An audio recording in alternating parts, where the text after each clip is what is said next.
Hello दोस्तों, नमस्कार। स्वागत है एक बार फिर से आपका अपने यूट्यूब चैनल ज्ञान ऑटोमेशन में। दोस्तों, आज इस वीडियो में हम बात करने वाले हैं टीआईए पोर्टल वर्जन 18 के फुल इंट्रोडक्शन के बारे में कि टीआईए पोर्टल वर्जन 18 में हम कैसे प्रोग्रामिंग करते हैं, कैसे सॉफ्टवेयर को ओपन करते हैं, कैसे न्यू प्रोजेक्ट क्रिएट करते हैं।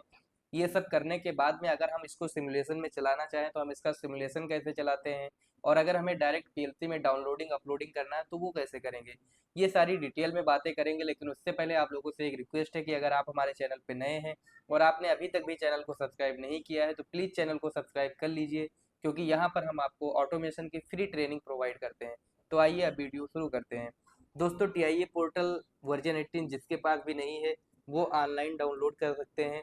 जब आप ऑनलाइन क्रोम पे अपने टीआईए पोर्टल सर्च करोगे तो वो आपको मिल जाएगा। डाउनलोड करने के बाद आप अपने सिस्टम में इंस्टॉल कर सकते हैं।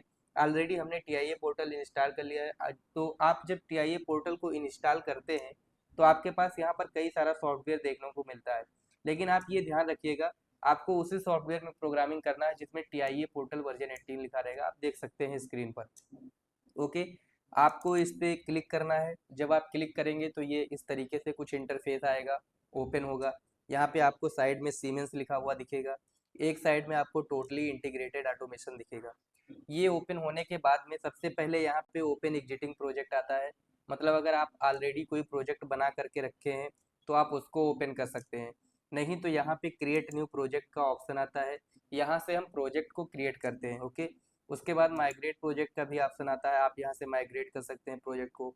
उसके नीचे आप आएंगे तो वेलकम टूर का ऑप्शन है, जहाँ से हम सीमेंस की वेबसाइट पे जा करके जो भी चीज़ें हमें देखनी है वो देख सकते हैं। उसके जस्ट नीचे आप देखोगे तो इंस्टॉल सॉफ्टवेयर लिखा हुआ है, जहाँ से हम सॉफ्टवेयर के वर्जन के बारे में जान सकते हैं कि कौन से वर्जन का सॉफ्टवेयर इंस्टॉल है, क्या क्या चीज़ें इसमें इंस्टॉल हैं। और फिर नीचे आप आओगे तो हेल्प लिखा हुआ है, मतलब यहाँ से हम सॉफ्टवेयर से रिलेटेड चीज़ों का हेल्प ले सकते हैं। और जस्ट उसके नीचे आप बढ़ोगे तो यूजर इंटरफेस लैंग्वेज लिखा हुआ है, जहाँ से कि हम इंटरफेस की लैंग्वेज चेंज कर सकते हैं। ओके, ये जो यूजर इंटरफेस लैंग्वेज लिखा है, यहाँ से आप अगर कोई और लैंग्वेज में चाहते हो तो चेंज कर सकते हो, लेकिन टीआईए पोर्टल सिर्फ आपको इंग्लिश में ही ऑप्शन देता है, देख सकते हो। ओके, तो यहाँ से हम क्रिएट न्यू प्रोजेक्ट पे क्लिक करते हैं और एक नया प्रोजेक्ट क्रिएट करते हैं। जैसे आपको कोई भी नेम देना है तो आप दे सकते हो, जैसे मैंने नेम दे दिया ज्ञान ऑटोमेशन। ओके, तो आप यहाँ से एक कोई नेम दे सकते हो। उसके बाद में आपको यहाँ से पाथ डिसाइड करना है कि आप इसको कहाँ पर सेव करना चाहते हो। तो आप इस पे थ्री डॉट पे क्लिक करके जिस भी लोकेशन पे आपको सेव करना होगा, मान लीजिए मुझे डेस्कटॉप पे सेव करना है तो मैं डेस्कटॉप पे क्लिक करके यहाँ से ओके कर दूंगा, तो ये डेस्कटॉप पे सेव हो जाएगा। ओके, कमेंट में अगर आप कुछ लिखना चाहते हैं, जैसे मान लीजिए आप किसी मशीन से रिलेटेड प्रोग्राम बना रहे हैं, तो थोड़ा सा कमेंट में आप लिख सकते हैं कि हाँ मैं इस मशीन से रिलेटेड प्रोग्राम बना रहा हूँ, ताकि आप जब बहुत सारा प्रोग्राम बनाएंगे तो वहाँ पर आपको ढूंढने में कन्फ्यूजन ना हो। ठीक है, उसके बाद आपको क्रिएट कर देना है। तो जब आप क्रिएट करेंगे तो ये जो प्रोग्राम आपने जो आप बनाना चाहते हैं, आपने जो नेम वगैरह दिया है, तो ये प्रोजेक्ट क्रिएट हो जाएगा। ओके, तो टीआईए पोर्टल में क्या होता है, प्रोजेक्ट क्रिएट होने के बाद में आपको और भी कई सारे ऑप्शन देखने को मिलते हैं, जहाँ से आपको बहुत सारी चीज़ों का सिलेक्शन करना होता है। ओके, तो सबसे पहले अगर आप देखोगे तो अब आपके सामने ये वाला इंटरफेस ओपन होकर के आ गया है। इसमें सबसे पहले दिया है configure device, write PLC program, configure technology object, parameter drive, configure HMI screen और ओपन द प्रोजेक्ट व्यू। देखिए क्या होता है कि ये कॉन्फ़िगर ये डिवाइस का मतलब है कि हम इसमें कौन सा कंट्रोलर्स ऐड करना चाहते हैं, वो हम यहाँ से ऐड कर सकते हैं। राइट पीएलसी प्रोग्राम का मतलब है कि अगर हमें प्रोग्राम लिखना है तो हम इस सेक्शन पे जा करके प्रोग्राम लिख सकते हैं। Configure technology object, technology object वो होता है जैसे कि मान लो आप स्टेपर लगा रहे हो या आप सर्वो कनेक्ट कर रहे हैं, तो उसको अगर कॉन्फ़िगर करना है तो आप यहाँ से कॉन्फ़िगर करेंगे। उसके नीचे दिया है पैरामीटर ड्राइव, जैसे आप ड्राइव चलाते हैं, जैसे G120 हो गया या और कोई सीमेंस की ड्राइव हो गई, आप उसको चलाते हैं तो आप यहाँ से ड्राइव को भी ऐड कर सकते हैं। उसके बाद में कॉन्फ़िगर एचएमआई स्क्रीन, अगर आप एचएमआई स्क्रीन भी ऐड करना चाहते हैं तो यहाँ से कर सकते हैं। तो ये सारी चीज़ें जो हैं ये आपको अंदर भी मिल जाती हैं। तो इसीलिए हम लोग ज़्यादातर जब प्रोजेक्ट क्रिएट करते हैं तो यहाँ से कोई चीज़ नहीं कॉन्फ़िगर करते हैं, directly open the project view कर लेते हैं और उसके बाद वहाँ से जो भी मुझे चाहिए होगा हम अंदर कॉन्फ़िगर करते हैं। ओके, अब जैसे ये मैंने ओपन कर लिया, फिर आपको इस तरीके से इंटरफेस दिखेगा। यहाँ पर आपको ऐड न्यू डिवाइस का ऑप्शन दिखेगा, यहाँ पे डिवाइस एंड नेटवर्क का ऑप्शन दिखेगा। डिवाइस एंड नेटवर्क में अगर आप जाओगे तो ऑलरेडी अगर कोई डिवाइस आपके इसमें है तो वो दिखाएगा, बट अभी कोई डिवाइस नहीं है तो नहीं दिखा रहा है। उसके बाद अनग्रुप डिवाइस। तो अभी जैसे आपने कुछ ऐड नहीं किया है तो कुछ दिखा नहीं रहा है यहाँ पे, ठीक है। अब आपको कैसे ऐड करना है ये चीज़ सीखना है। तो यहाँ पे ऐड न्यू डिवाइस का ऑप्शन देता है, इस पे आपको क्लिक करना है। क्लिक करने के बाद में यहाँ पे कंट्रोलर्स का ऑप्शन देता है कि मतलब आप कौन से कंट्रोलर्स पे काम करना चाहते हैं। आप 1200 पे काम कर रहे हैं, आप 1500 पे काम कर रहे हैं, या आपके पास सिमेटिक ड्राइव कंट्रोलर है, या आपके पास S7 300 है, S7 400 है। मतलब जो भी पीएलसी आपके पास होगा वो आप यहाँ से सिलेक्ट कर सकते हैं, ओके। उसके बाद में अगर मान लीजिए आप एचएमआई पे भी काम कर रहे हैं तो आप एचएमआई पे क्लिक करके जो भी एचएमआई आपके पास होगा, जैसे semantic basic panel, semantic comfort panel, semantic mobile panel, जो भी आपको चाहिए आप यहाँ से सिलेक्ट कर सकते हैं। जैसे मान लो मुझे मोबाइल पैनल सिलेक्ट करना है, उसमें मुझे 7 इंच का डिस्प्ले चाहिए, तो मैं यहाँ से इस पर क्लिक करके ये एचएमआई को ऐड कर सकता हूँ। अगर आपको स्काडा ऐड करना है तो आप पीसी सिस्टम पे जाएंगे। पीसी सिस्टम में जाने के बाद में यहाँ आपको सिमेटिक एचएमआई एप्लीकेशन के अंदर बिन CCRT एडवांस दिख रहा है, बिन CCRT प्रोफेशनल दिख रहा है। आप यहाँ से जो भी स्काडा पे आप प्रोग्रामिंग करना चाहते हैं ऐड कर सकते हैं। अगर आपको BFD पे कमीशनिंग करनी है तो यहाँ पे ड्राइव्स का ऑप्शन दिख रहा है, जिसमें आपको सिनेमिक्स G120, G1110, ठीक है, G120 भी है और G150 भी है, ठीक है। मतलब G120 में भी कई सारा मॉडल है, यहाँ पे आप देख सकते हैं। उसके बाद एस सीरीज में है आपके ड्राइव आपके पास सिनेमिक S120, ठीक है। मतलब सीरीज होता है हर चीज़ का, ठीक है। जैसे 1200 में बहुत सारा पीएलसी आता है, तो ऐसे इस BFD में भी जी सीरीज की बहुत सारा है, 120C है, 120 है, ठीक है, 120D है, 120P है। ये तो हम आगे बात करेंगे कि ये किस लिए दिया हुआ है, जैसे डी का मतलब क्या है, पी का मतलब क्या है, सी का मतलब क्या है। जब हम लोग ड्राइव सेक्शन पे पहुंचेंगे तो हम ये सारी चीज़ें सीखेंगे। तो अभी जैसे मान लीजिए आपको प्रोग्रामिंग करना है तो आपको कंट्रोलर्स पे क्लिक करना पड़ेगा। अब जिस भी कंट्रोलर्स पे आपको प्रोग्रामिंग करना है आप उस कंट्रोलर को यहाँ से सिलेक्ट करेंगे। जैसे मान लो मैंने यहाँ से CPU सिलेक्ट कर लिया, CPU 1212 CDC या आप कोई भी 1214 सिलेक्ट कर सकते हैं, ठीक है। अच्छा, आपने पीएलसी में देखा होगा, आपने पढ़ा भी होगा शायद, आपने अगर हमारा पुराना लेक्चर देखा होगा पीएलसी इंट्रोडक्शन का, तो शायद उसमें मैंने बताया भी था कि पीएलसी जो होते हैं दो टाइप के होते हैं, एक मॉडुलर और एक नॉन मॉडुलर। एक जो तीसरा टाइप होता है उसको रैक टाइप बोलते हैं, ठीक है। लेकिन नॉर्मली मॉडुलर और नॉन मॉडुलर जाना जाता है। तो नॉन मॉडुलर में क्या होता है कि हम लोग मॉड्यूल को नहीं ऐड कर पाते हैं। तो जैसे अगर मैं 12-11 पीएलसी का ऐड करता हूँ, ठीक है, तो आप देखोगे 12-11 पीएलसी को जब आप ऐड करोगे तो इसमें आपको खाली स्लॉट नहीं दिखेंगे पीएलसी में। तो उससे आपको ये पता चल जाएगा कि हाँ इस पीएलसी में हम मॉड्यूल को नहीं ऐड कर सकते हैं, ओके। तो अभी जैसे ही 12-11 ऐड हो जाएगा, थोड़ा सा टीआईए पोर्टल स्लो चलता है, तो जिसका भी लैपटॉप होगा अपना ध्यान रखिएगा, जल्दबाजी मत करिएगा, क्योंकि टीआईए पोर्टल थोड़ा हैवी सॉफ्टवेयर है तो थोड़ा सा टाइम लेता है। तो अभी जैसे 12-11 पीएलसी मैंने ऐड किया, तो 12-11 पीएलसी ऐड किया तो आप देख सकते हो इसके राइट साइड में कोई भी ब्लॉक आपको खाली नहीं दिख रहा है, लेकिन इसके लेफ्ट साइड में 3 स्लॉट खाली खाली दिख रहे हैं आपको। तो ये जो 3 स्लॉट खाली है ये कम्युनिकेशन के लिए है। कम्युनिकेशन मॉड्यूल अगर आप लगाना चाहते हैं तो आप इधर साइड में लगा सकते हैं, लेकिन इसमें हम इनपुट आउटपुट कार्ड नहीं लगा सकते हैं, मतलब ये नॉन मॉड्यूलर पीएलसी है। अब अगर आपको मॉड्यूलर पीएलसी ऐड करना है तो इस पीएलसी को मैं यहाँ से डिलीट कर देता हूँ। अब एक मॉड्यूलर पीएलसी हम लोग ऐड करते हैं, ठीक है। तो ऐड न्यू डिवाइस पे जाएंगे और कंट्रोलर्स में जाके मैं एक 1200 सीरीज में से मान लेता हूँ कि मैं 1214 पीएलसी ऐड कर रहा हूँ, ठीक है। 1214 CDC DC पीएलसी मैंने ऐड कर लिया। तो जब हम 1214 CDC DC पीएलसी ऐड करेंगे तो हम देख पा रहे हैं, ठीक है, यहाँ पे जैसे ही पीएलसी को आप ऐड करोगे वैसे ही एक सेटअप का ऑप्शन देता है। टीआईए पोर्टल वर्जन 18 के अंदर भी, वर्जन 17 के अंदर और 19 के अंदर भी आपको ऐसा सेटअप मिलेगा। तो सबसे पहले यहाँ पे ये कह रहा है कि आपको अगर पासवर्ड लगाना है, कोई पासवर्ड सेटअप करना है, तो आप यहाँ से सेटअप पे क्लिक करोगे, अपने प्रोजेक्ट पर एक पासवर्ड आप लगा दोगे, जिससे क्या होगा कि कोई दूसरा अगर इस प्रोजेक्ट को ओपन करना चाहेगा तो जब पासवर्ड डालेगा तभी ओपन होगा। यहाँ से अगर आपको लगाना है तो आप लगाइए, नहीं तो यहाँ से इसको हटा दीजिए, ओके। ये करने के बाद में आपको नेक्स्ट करना है। नेक्स्ट में आपको अलाउ रखना है, क्योंकि PG PC इंटरफेस जो है, यहाँ से आपका जो सिस्टम है और जो पीएलसी है इन दोनों के बीच में कम्युनिकेशन बनता है, तो इसीलिए आपको यहाँ से अलाउ रखना है, नेक्स्ट करना है।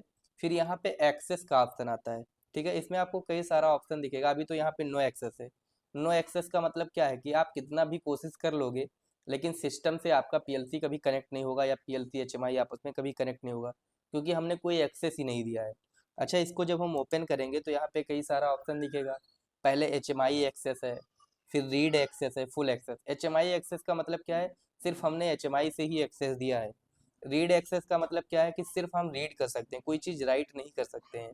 लेकिन अगर हम यहाँ से फुल एक्सेस करते हैं तो हम यहाँ से रीड राइट HMI सारा कुछ कर पाएंगे और यहाँ से हम फिनिश कर देते हैं। ओके, इतना करने के बाद में अब अगर आप इस PLC के बारे में रीड करना चाहते हो तो जब आप इस PLC पे क्लिक करोगे तो आप इसकी प्रॉपर्टी में जा करके, ठीक है, ये प्रॉपर्टी का ऑप्शन आएगा, प्रॉपर्टी पे आप क्लिक करोगे और इस PLC से रिलेटेड सारी चीज़ें आप रीड कर पाओगे। ठीक है, जनरल में जाओगे, यहाँ पे PLC का नाम दिया हुआ है, यहाँ पे प्रॉफीनेट इंटरफेस दिया हुआ है जिसमें आपका ईथरनेट एड्रेस के बारे में दिया हुआ है, जनरल दिया हुआ है, टाइम सिंक्रोनाइजेशन दिया है, ऑपरेशन मोड दिया है। मतलब कहा जाए तो प्रॉपर्टी में जा करके हम PLC की रिलेटेड जितनी भी चीज़ें हैं वो सारी चीज़ें आराम से सीख सकते हैं। ओके, अच्छा मैं बात करूं DIDO की बात करूं तो DIDO में आप देख सकते हो इसमें 14 DI हैं और 10 DO है। ठीक है, अब डिजिटल इनपुट का एड्रेस क्या है, तो वो एड्रेस चैनल 0 का एड्रेस जैसे I0.0 है,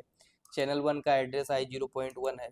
तो इस तरीके से जैसे क्या होता है जब आप PLC ऐड करके रखते हो तो ये सीक्वेंस वाइज एड्रेस है, बट आपने हो सकता है कि साइड में एक कार्ड ऐड किया हो। आप इस बात का बहुत ध्यान रखिएगा, जब आप लोग कार्ड ऐड करते हैं, जैसे मान लो आपने डिजिटल इनपुट का कार्ड ऐड कर लिया एक, ओके, तो इस PLC में जैसे मान लीजिए कि कितने इनपुट हैं, आपका एड्रेस खत्म हुआ यहाँ से, जो हमारे पास इनपुट है 14 इनपुट हैं, तो मान लीजिए I1.5 पे एड्रेस खत्म हो गया, तो फिर क्या होता है कि आप कार्ड जब लगाते हैं तो आप I1.6 से एड्रेस शुरू कर देते हैं, लेकिन ऐसा नहीं करना है। हो सकता है इस कार्ड का एड्रेस कुछ और डिफाइन हो, हमें कार्ड के एड्रेस को डिफाइन करना पड़ता है, क्योंकि ऑलरेडी जो कार्ड आता है उसमें कौन सा एड्रेस डिफाइन है वो हमें कैसे पता चलेगा। तो ये कार्ड हमने ऐड किया, कार्ड ऐड करने के बाद में हम इसकी कार्ड की प्रॉपर्टी में जाएंगे, तो इसकी प्रॉपर्टी को जब हम खोलेंगे तो आप देख सकते हो यहाँ पे जो कार्ड का एड्रेस है वो क्या दिया हुआ है, I8.0। मतलब ये जो कार्ड है इसका एड्रेस कहाँ से शुरू हुआ, I8.0 से शुरू हुआ है। ओके, अब मान लो आप I8.0 से नहीं देना चाहते हैं, आप देना चाहते हैं I2.0 से, तो ये आप कैसे दे पाएंगे, आपको यहाँ पे नीचे स्क्रॉल करना होगा और नीचे स्क्रॉल करने के बाद में यहाँ पे एक एडिट करने का ऑप्शन आएगा जब आप आयो एड्रेस पे क्लिक करेंगे। ओके, तो अभी ये 8 से स्टार्ट हो रहा है, जैसे मैंने इस पर 2 क्लिक कर दिया, तो अब जो इसका एड्रेस स्टार्ट होगा कहाँ से स्टार्ट होगा, 2.0 से, और ये जाएगा कहाँ तक, ये जाएगा 3.7 तक।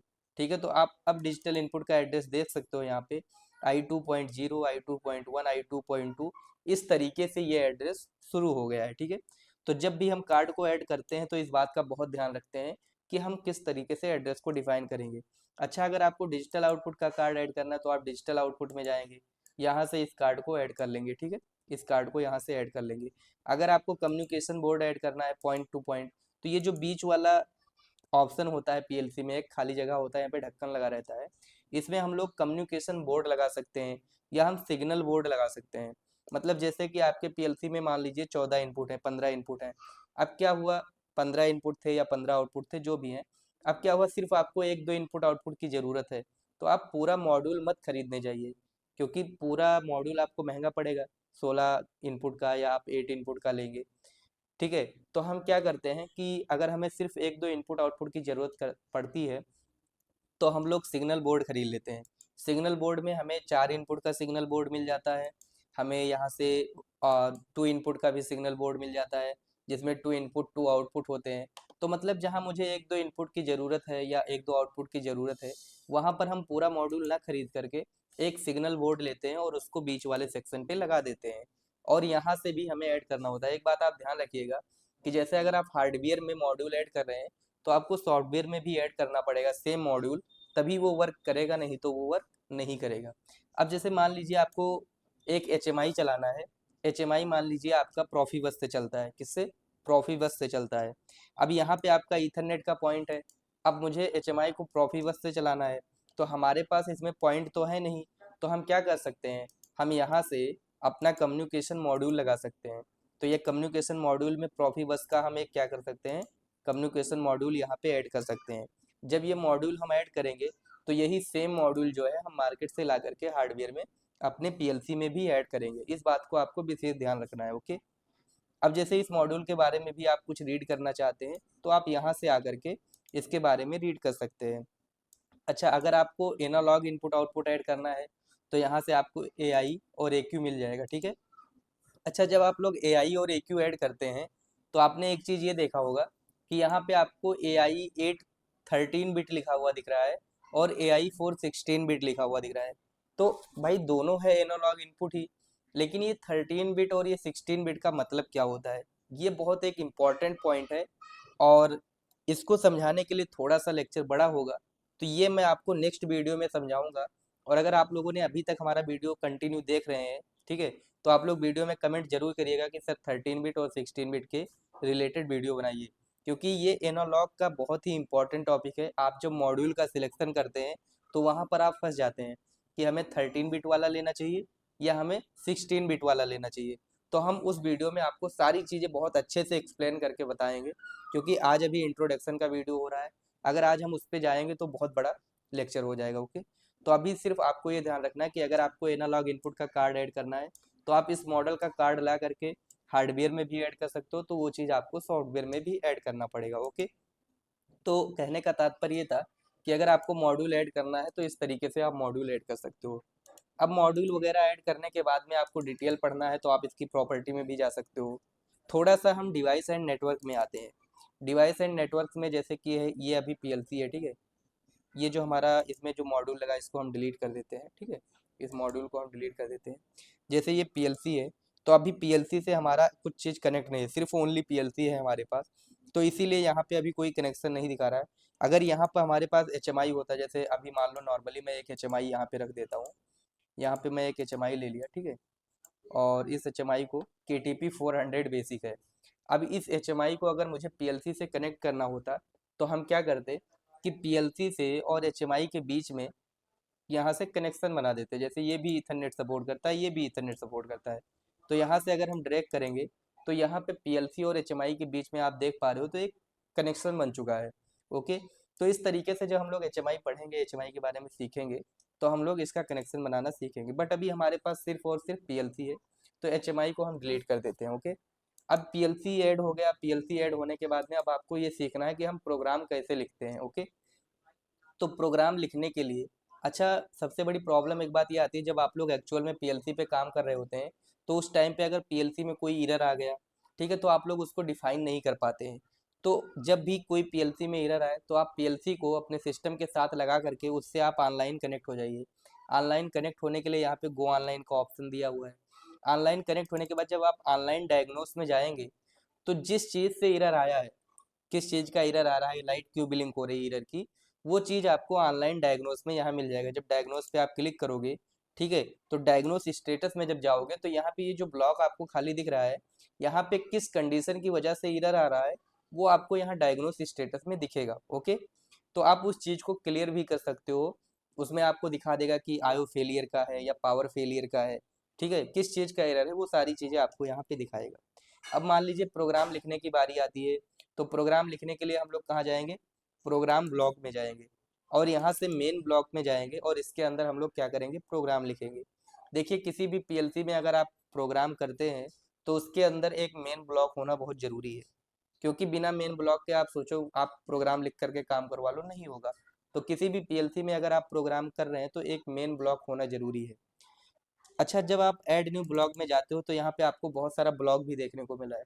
Function block, function, data block, इसके बारे में भी मैंने वीडियो में बताया कि ये ब्लॉक क्या क्या होता है, क्यों काम आता है, ठीक है। तो अगर आपने वो वीडियो नहीं देखा है तो आप उस वीडियो को प्ले लिस्ट में जा करके देख सकते हैं। PLC का एक प्ले लिस्ट बना हुआ है जिसमें PLC से रिलेटेड वीडियो रहती है, ओके। सारे topic to topic wise video बना हुआ है, ठीक है। बीच में कुछ दिन सारी जो लेक्चर है वो कंटिन्यू नहीं हो पाए थे, बट अभी आने वाले टाइम में बिल्कुल सीक्वेंस वाइज डेली आपको 2-3 वीडियो मिलेंगी। तो आप चैनल को अगर सब्सक्राइब नहीं किया तो सब्सक्राइब कर लीजिए, ताकि आपको सारी चीज़ें कंटिन्यू मिलती रहे, ओके। तो यहाँ से आपको सिर्फ अभी मेन ब्लॉक के अंदर प्रोग्राम लिखना सीखना है।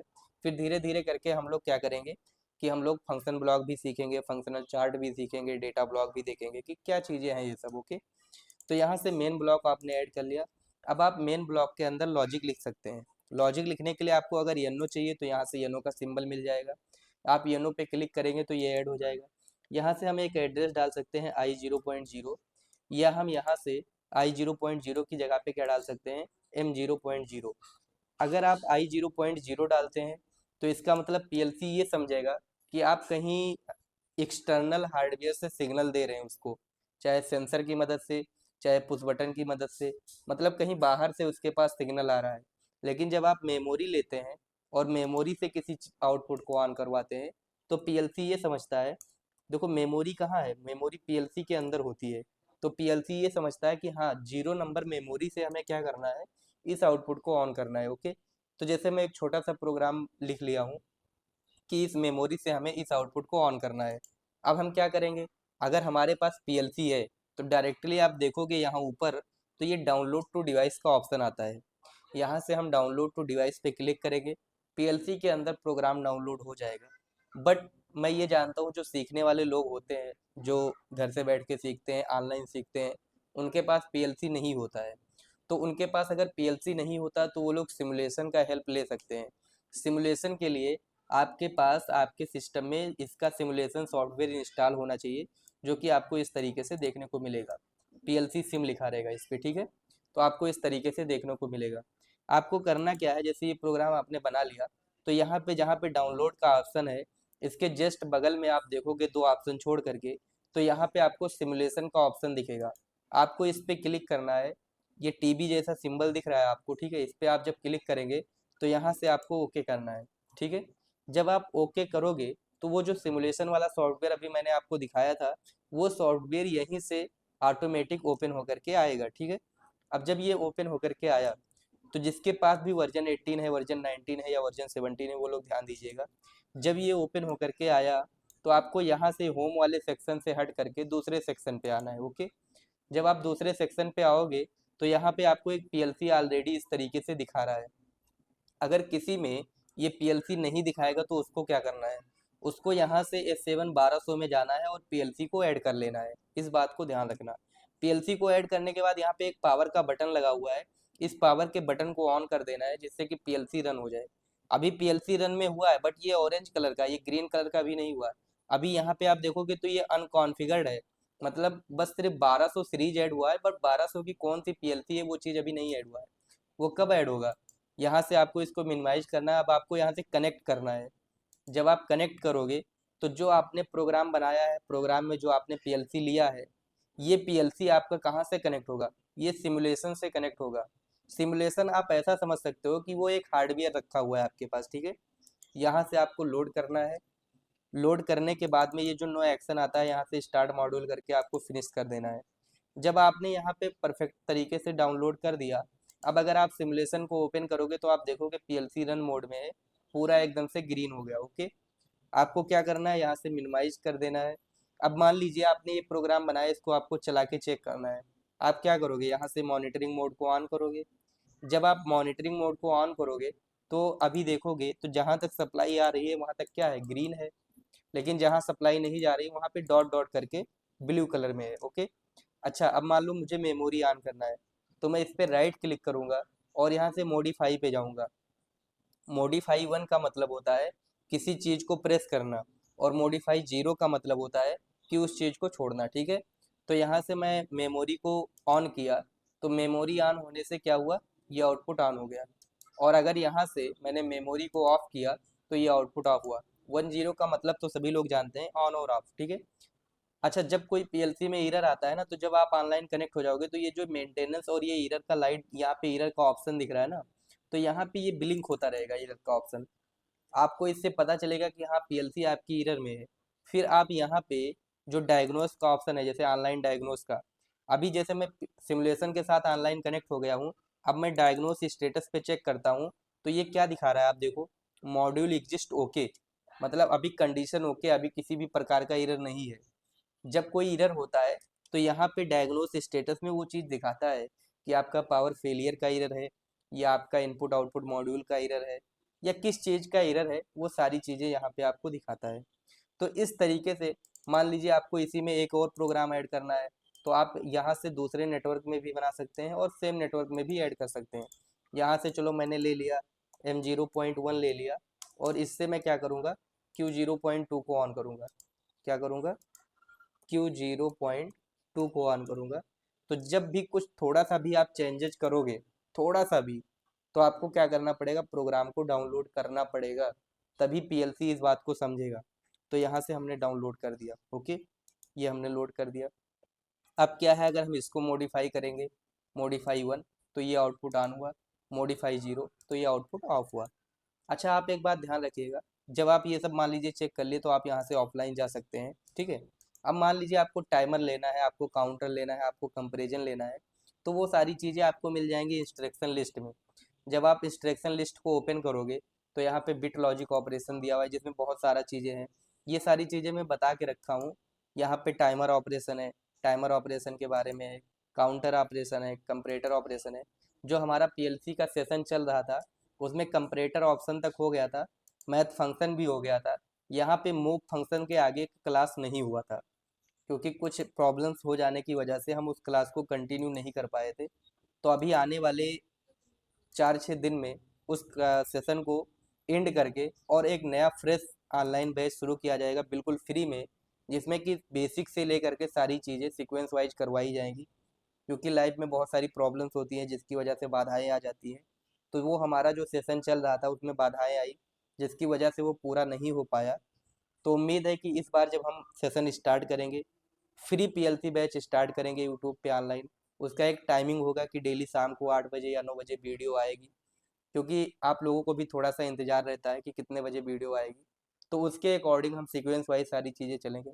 आप लोग वीडियो में कमेंट करिएगा कि आप लोगों को किस पीएलसी पे पूरा प्रोग्रामिंग सीखना है। जैसे हो सकता है कि ज़्यादा लोगों का डेल्टा पे इंटरेस्ट हो, या हो सकता है कि ज़्यादा लोगों का मित्सुबिशी पे हो। तो जिस पीएलसी पे बहुमत में वोट आएगा उस पीएलसी पे हम लोग क्या करेंगे, प्रोग्रामिंग करना स्टार्ट करेंगे। तो आप लोग वीडियो में कमेंट जरूर करिएगा। और अगर आपको टीआईए पोर्टल वर्जन 18 के बारे में समझ में आया है, आपको ऐसा लगता है कि हाँ अब आप चला सकते हो, आपको एक अलग लेवल का कॉन्फिडेंस आया है, तो आप वीडियो को ज़्यादा से ज़्यादा शेयर करिएगा। और इससे हमारा मोटिवेशन बना रहता है और आप लोगों का काफ़ी प्यार और सपोर्ट हमारी वीडियो पे आ रहा है। तो मुझे उम्मीद है कि ऐसे ही प्यार और सपोर्ट बना रहेगा। तो आज का सेशन यहीं पे एंड करते हैं और मिलते हैं आपको नेक्स्ट क्लास में। जय हिंद, जय भारत।